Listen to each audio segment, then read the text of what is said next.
Well, hello, everyone. Welcome to our first Small Nation webinar. My name is Matt Stogler. I'm the Director of Product Development for Small Nation. We know that right now, a lot of small towns and small business owners especially are really struggling and trying to grapple with this new normal. So we wanted to bring together a really great panel and just have a candid conversation about what we've all experienced over the last few weeks and how we can all weather this storm moving forward. So joining us on our panel today is Jason Duff, the founder and CEO of Small Nation, Adam Rammel, the owner of Brew Fountain here in downtown Bellefontaine, and Ben Volrath, the president of the Logan County Chamber of Commerce and Economic Development Office. Guys, thank you all for joining us today. So let's go ahead and just jump right into this. Jason, this first question is for you. A lot of our listeners are curious about the latest updates on this pandemic. What are you hearing from your contacts around the country and in Washington? Thanks, Matt, and hello, everyone.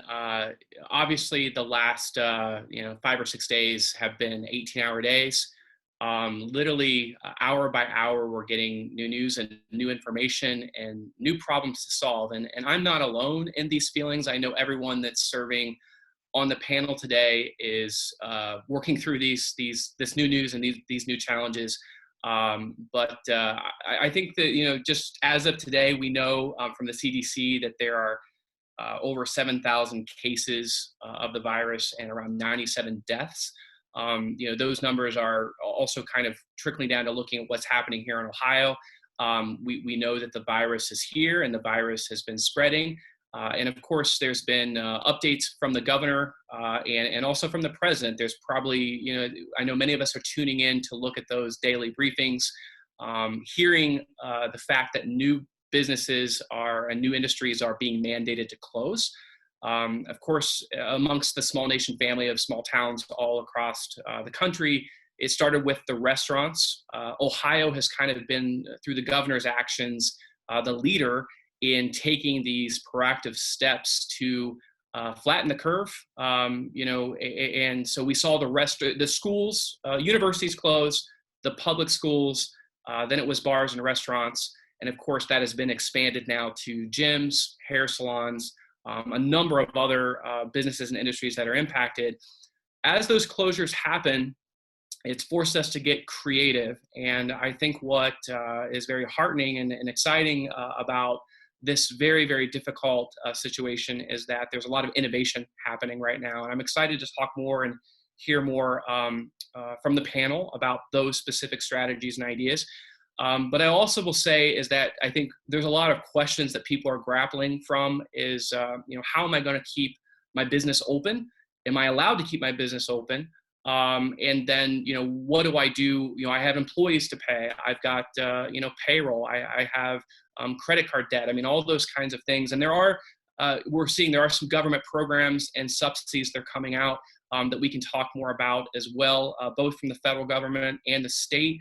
And particularly, I've been having conversations with a lot of local financial institutions about when we do come out of this, some strategies and ways that we can get everyone back open again. So definitely looking forward to talk about that. I think that what many people believe right now is that we're in maybe a week situation or a 2-week situation.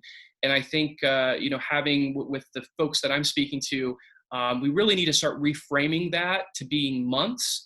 And one strategy that we're kind of looking at here is we're building a 90-day timeline and kind of that countdown calendar. We're in that kind of first or second day of that 90 days. But realistically, it's really kind of preparing our businesses and also ourselves and our mental health to power through that. But I'm optimistic. We left one of the strongest economies, the lowest unemployment, just literally 2 weeks ago. So we have and also just speaking from a local level, I feel like our restaurants, our small business owners, they left in a very, very strong position. So of any community, of any country, we have the best chance of coming out of this strong, and I believe that we will. But excited to participate on this panel. Awesome, great updates, Jason. Thanks for that. Ben, you're in a very public position as the president of the chamber. Do you have any updates from the chamber side, from the state chamber, from the U.S. chamber that you'd like to share? A lot of the same things that Jason talked about. We spent the past 2 days reaching out to our chamber members just to kind of get a feel for what people are experiencing, how this impact is really hitting each individual business. It's kind of across the board. We have some businesses, even in our downtowns, that are saying, "Hey, thank you." Our local residents are stepping up in an incredible way, and said, "We're breaking even. We're doing what we need to keep the doors open, and we're really thankful for that."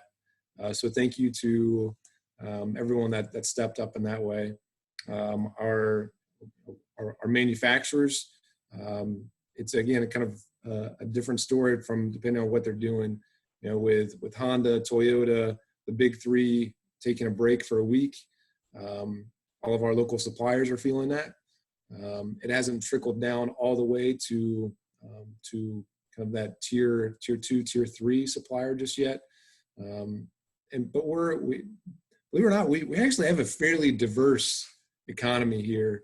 And I think that's been kind of fun talking with our manufacturers that are in the military space, manufacturers that are doing things such as our Axis equipment, Axis Corporation. They make tow-behind trailers that are used in cemeteries. We have a wire harness business that has probably 5 or 6 companies in the area. And all of them so far have said, "Hey, we're going strong. We're doing well." And so I think what I would want to share is that there's still bright spots that are happening, and there are still jobs even that need filled as people are coming off saying, "Hey, I got to take a break from working in retail." There's still spots that need filled immediately. And again, I would echo what Jason said. We're looking at this now as this isn't a 1 or 2 or 3 week thing. This is something we're looking at for the next several months. And I think everyone's gearing up for that.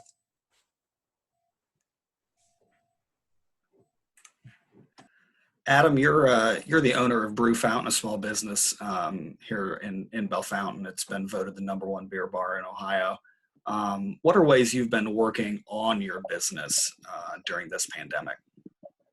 Yeah, so times like this, you really have to, go to your notes and your list and look at items that have been on there for quite some time.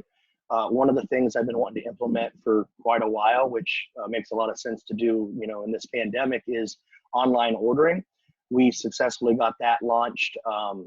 Is actually prior to when DeWine made the announcement for us to close. We were kind of ahead of the game, at that point in time. Also curbside pickup.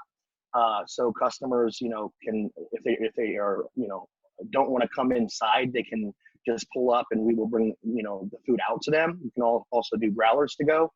And then we're now looking at delivery. Our insurance company has been generous enough to offer, not raising our premium and allowing, our staff members to be covered driving their own vehicles. So we may be implementing that next week. We're getting scrappy. I mean, at this point, we do whatever it takes, to survive. The other thing we're doing is looking at cost. It's one of those things where, as we were looking to grow and expand in things, you might have been a little fat in some areas, and this is for sure the time to look at those costs, look at those vendors. Where can you trim, some dollars here and there, because everything adds up as we're trying to run as lean as possible. But once this is behind us, we definitely want to continue that philosophy and carry that through to the new normal. There are some resources out there that we've kind of been looking at on a daily basis. The Ohio Restaurant Association, of course, for our industry, has been sending a daily email out. So we're kind of keeping us in the loop on what they're doing to lobby for restaurants who are really feeling the pain right now. The CDC, SBA, the Small Business Association, and then, of course, Small Nation and our Logan County Chamber, Jason and Ben, are leaders in this also that we look up to. Ben, speaking of resources, Where should local companies here in Logan County go to get the latest information on business resources that are available? So I think it's something we've been working on and realizing you're getting news and updates from so many different places that we're trying to develop a kind of a single site that people can go to for business resources in particular. So we encourage folks to start looking at our chamber webpage, logancounty.ohio.com/coronavirus, and you can see all the latest updates on unemployment and insurance and how you tap into that, on the FMLA issues and what may be changing there, on the Small Business Administration and the up to $2 million per business loan program that should be available soon. Any of those kind of updates and resources we're going to have on our website. So we're thankful for our other partners that are buying into that, and we're going to start channeling a lot more to there. So logancounty.ohio.com/coronavirus is where you can get all the most recent information for small business. Jason, obviously people are very worried right now. What are some best practices to keep people's mental health strong right now? So the people that are hurting most right now are a lot of the leaders, entrepreneurs, people that right now are very uncertain about what the future looks like. And I think those are the people that we need to check in on the most. One thing that we've been incorporating, and I've even been doing it myself, is to identify a buddy system right now. Part of it is, as a lot of our dreams and a lot of our goals and ambitions are being changed, we need someone to talk to about that and verbalize, it's kind of the process of trauma and grief and letting that kind of sink in. And I've caught myself, initially as news was starting to break about this and businesses were being closed, I was paralyzed for a while. I couldn't believe this was happening. I felt I was in a movie, and it was just a nightmare. And I'd wake up tomorrow and it would all be all over. And then kind of the period of grief started hitting me, where just this immense sadness of I'm helpless. I'm usually the person that has the answers, has the ideas on what to do. Didn't have that. And then the anger came. I wanted to blame people, or I wanted to say, I'm going to ignore this rule, or we can't do that. But now realizing and digesting the information and the data, it's now I'm really energized to say, let's start looking at the solutions and the changes and the opportunities when the fog lifts.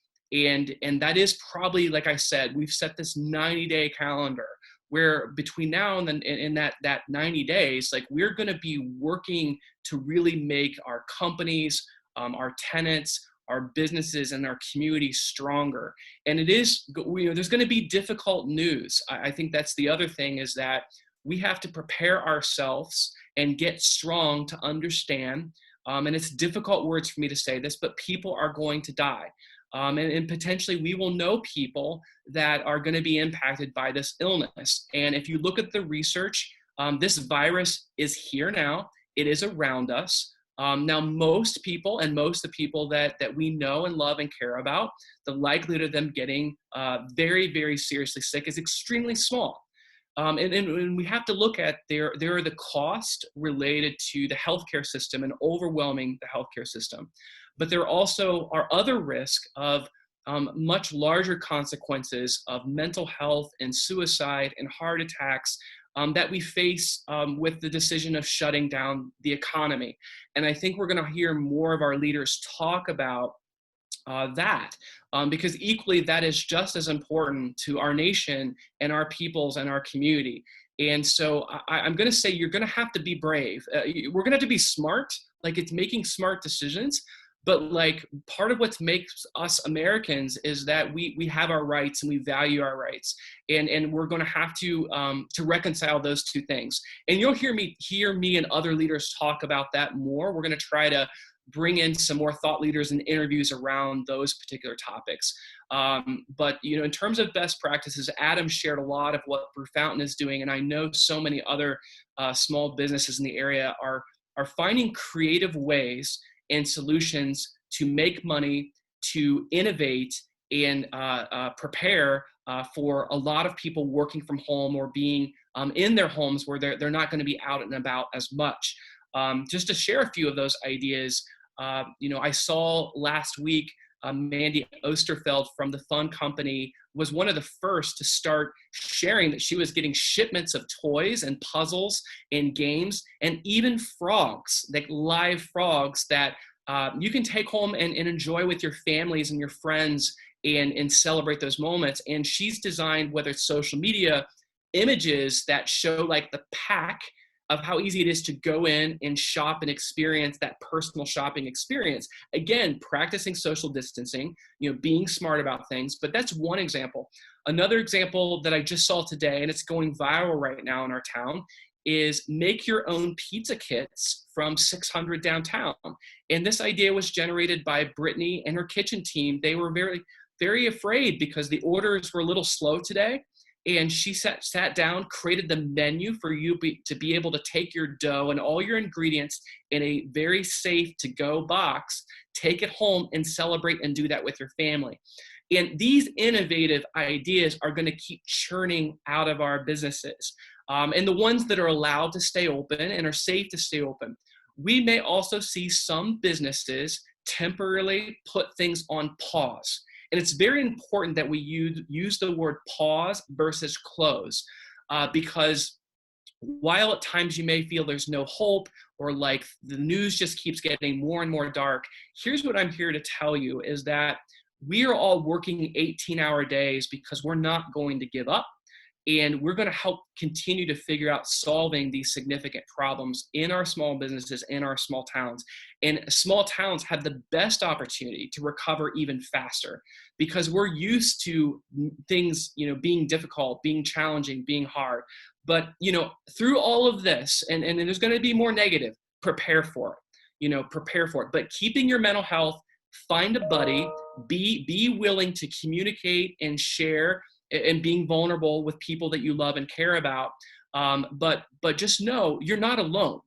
You are not alone. And I think everyone needs to hear that message and have faith. This is a time, and I think Ben, our chamber president, shared with me yesterday, this is a time for those of you that have faith and believe in God and believe in a higher power. Like we call on that. And, Ben can speak more to that too, but like we're all in this together and we're going to get through it. This is kind of a question for the whole group, but in terms of business owners who may be concerned about how they're going to pay their bills and their employees, what advice do you have for them? I can take that one, Matt. So, there are right now relief for, loans and things right now. Banks are being pretty generous to help with some of those repayments, delaying them, deferring them for several months while we get through this. Same thing with credit cards. I think I think Chase Inc. is even looking at potentially, avoiding interest charges during this. So there is some help and guidance out there. I know it doesn't help with sales, but a lot of the techniques that Jason was sharing, now is the time. As an entrepreneur, we have to be gritty. We have to grind this out. We can either sit on the sideline and do nothing and pout about it, or we can, get out there, put in the time, put in the work, be creative, partner with other people in your community. Now's the time we got to band together. And I think that is another good thing. If there's a good thing that comes out of this, is those relationships that are so critical to a small town ecosystem. This is when everyone can get together and shine.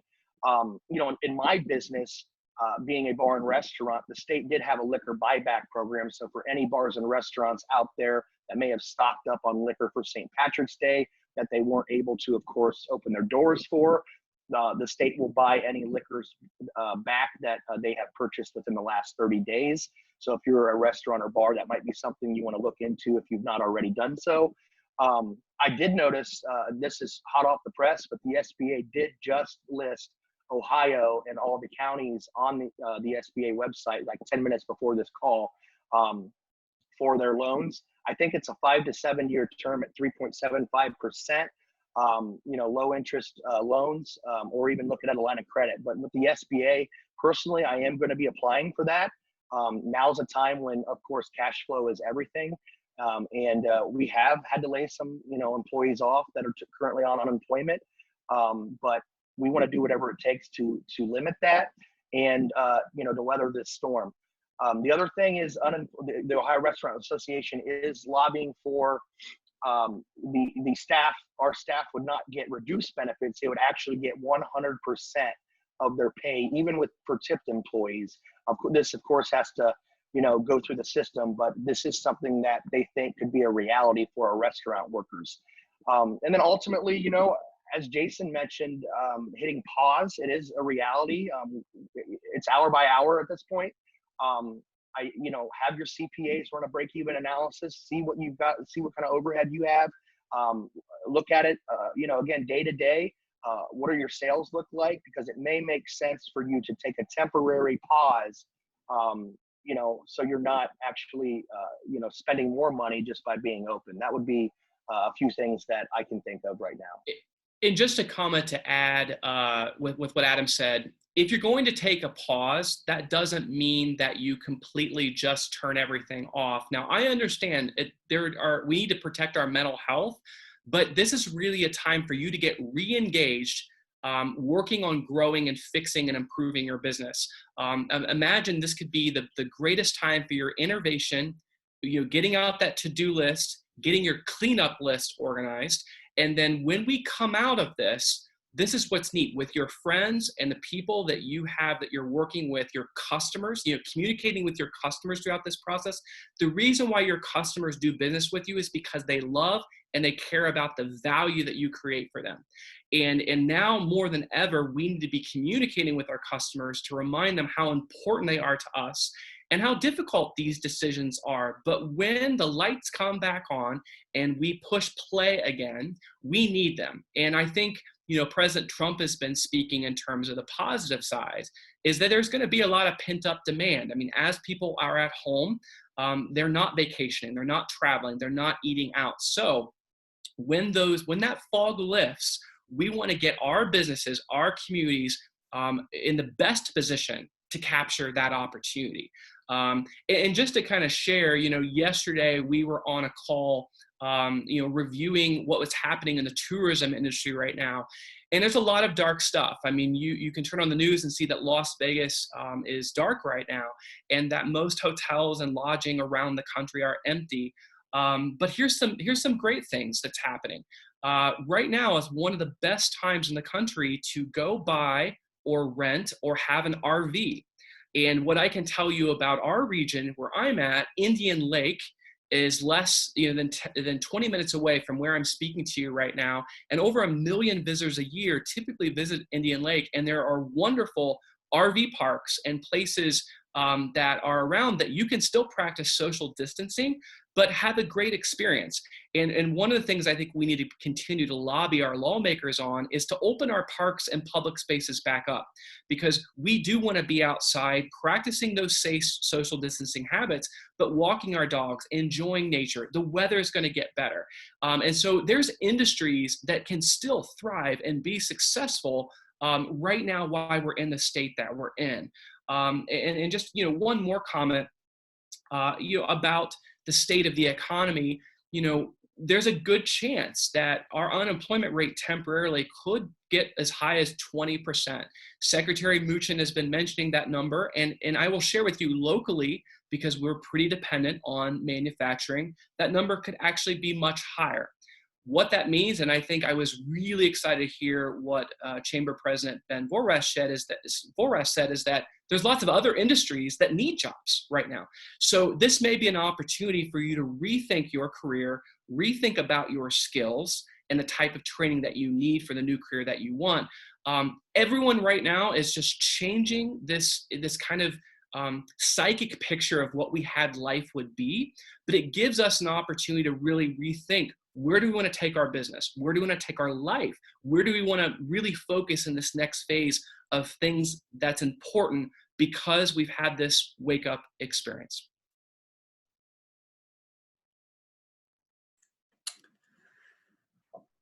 Are there any positives that come out of this? I mean, we've talked about some innovation in some industries. We've talked about growth.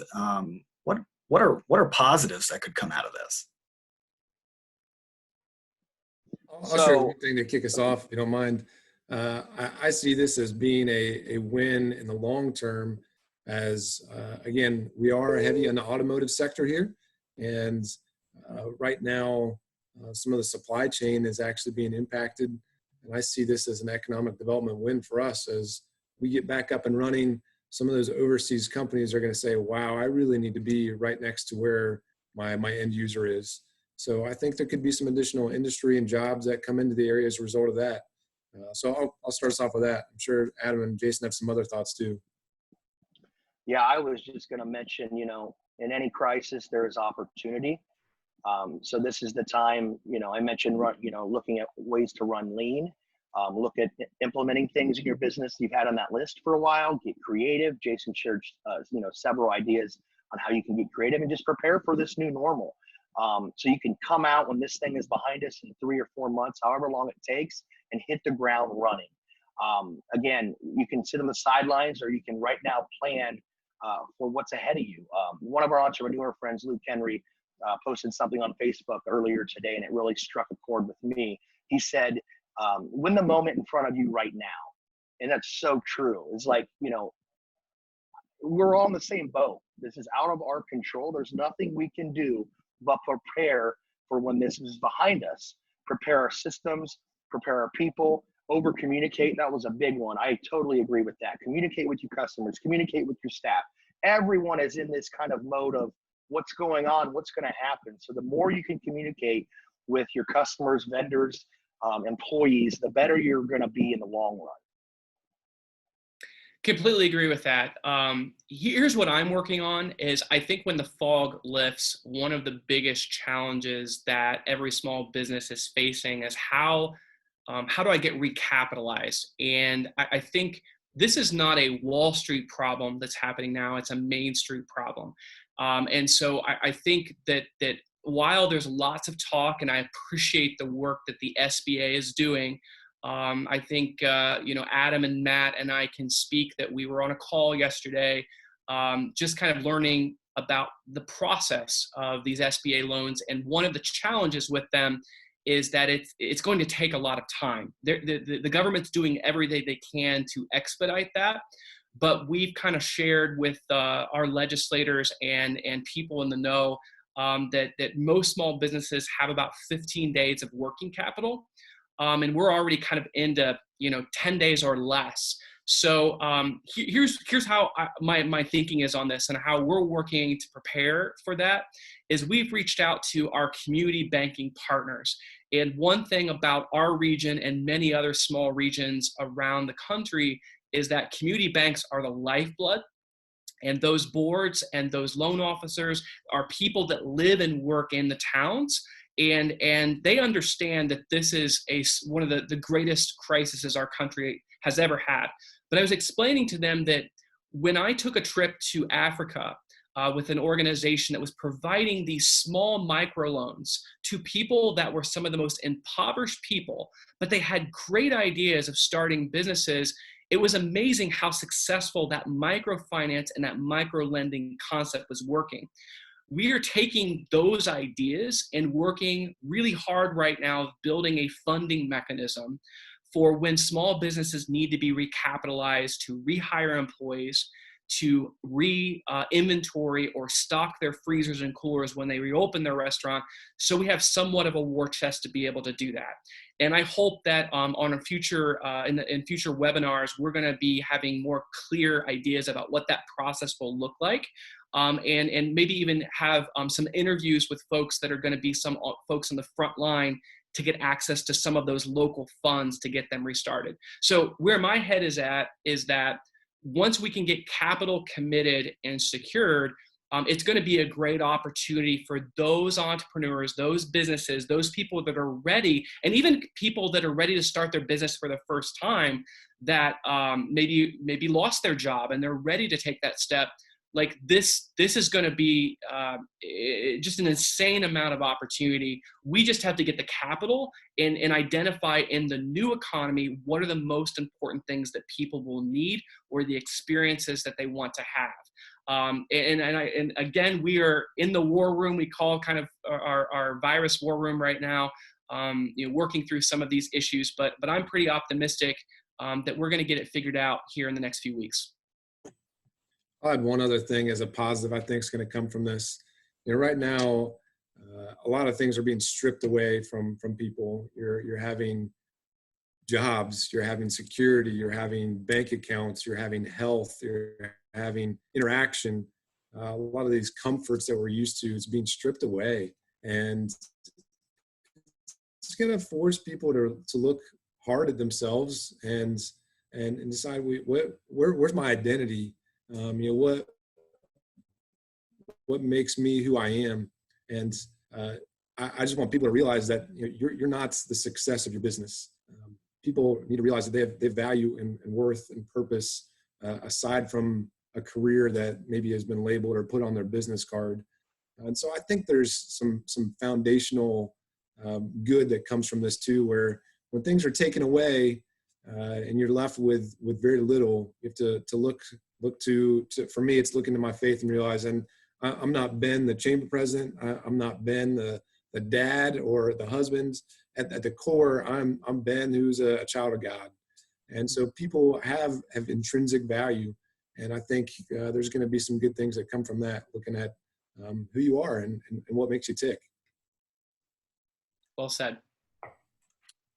As we kind of wrap up here, what do you guys think the new reality looks like as we weather this storm? This is going to end. We've all mentioned this. This is going to pass. This storm is going to pass.